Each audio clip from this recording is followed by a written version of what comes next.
आपण पाहत आहात सत्याची बाजू मांडणारं हक्काचं न्यूज चॅनल M24 तास। कोकण किनारपट्टीला उंच लाटांचा इशारा। भारतीय राष्ट्रीय महासागर माहिती सेवा केंद्रामार्फत मुंबई शहर, मुंबई उपनगर, ठाणे, पालघर, रायगड, रत्नागिरी, सिंधुदुर्ग या जिल्ह्यांना दिनांक 24 जुलै 2025 रोजीचे सायंकाळी 5:30 ते दिनांक 28 जुलै 2025 रोजीचे रात्री 8:30 पर्यंत 4.2 ते 4.7 मीटर उंच लाटांचा इशारा देण्यात आला आहे। या कालावधीत लहान होड्यांना समुद्रात न जाण्याच्या सूचना देण्यात आल्या आहेत। समुद्राची धूप आणि उंच लाटांचे तडाखे समुद्रकिनारी येण्याचा इशारा असल्याने प्रशासनाला सतर्क राहण्याच्या सूचना देण्यात आल्या असल्याचे राज्य आपत्कालीन कार्य केंद्राकडून कळवण्यात आले आहे। पालघर, चंद्रपूर, गोंदिया जिल्ह्यासह पुणे घाट परिसरात रेड अलर्ट। राज्यात पुढील 24 तासासाठी पालघर, चंद्रपूर, गोंदिया या जिल्ह्यात आणि पुणे घाट परिसरात रेड अलर्ट देण्यात आला आहे।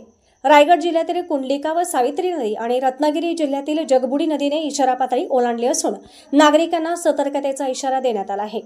नाशिक जिल्ह्यातील वाघाड धरण 98% भरले असून कोळवण नदीपात्रात 500 ते 1000 क्युसेक विसर्ग होण्याची शक्यता असल्याने नदीकाठच्या गावांना सतर्क राहण्याच्या सूचना देण्यात आल्या आहेत।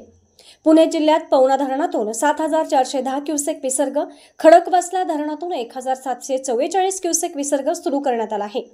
पाऊस वाढल्यास विसर्ग वाढवला जाऊ शकतो। याबाबत नागरिकांना सूचना देण्यात आल्या असून जिल्हा प्रशासन सतर्क आहे। मुंबई पुणे एक्सप्रेस महामार्गावर खोपोलीजवळ बोरघाटात मुंबई लेनवर दरड कोसळली होती। दरड हटवण्यात आली, वाहतूक सुरळीत चालू आहे। गडचिरोली जिल्ह्यामध्ये भामरागड तालुक्यात अतिवृष्टीमुळे पूरस्थिती निर्माण झाली असता निजामाबाद जगदलपूर रस्त्यावरील पुलाची संरक्षक भिंत कोसळली होती। सदर मार्ग वाहतुकीसाठी काही वेळ बंद करण्यात आला होता। सध्या सदर रस्त्यावरील वाहतूक पूर्ववत चालू आहे। राज्यात सध्या सुरू असलेला पाऊस व संभाव्य आपत्तीच्या अनुषंगाने राष्ट्रीय आपत्ती प्रतिसाद दल आणि राज्य आपत्ती प्रतिसाद दल यांना आपत्कालीन परिस्थितीकरता सतर्क राहण्याच्या सूचना देण्यात आलेल्या आहेत, असे राज्य आपत्कालीन कार्य केंद्राने कळवले आहे।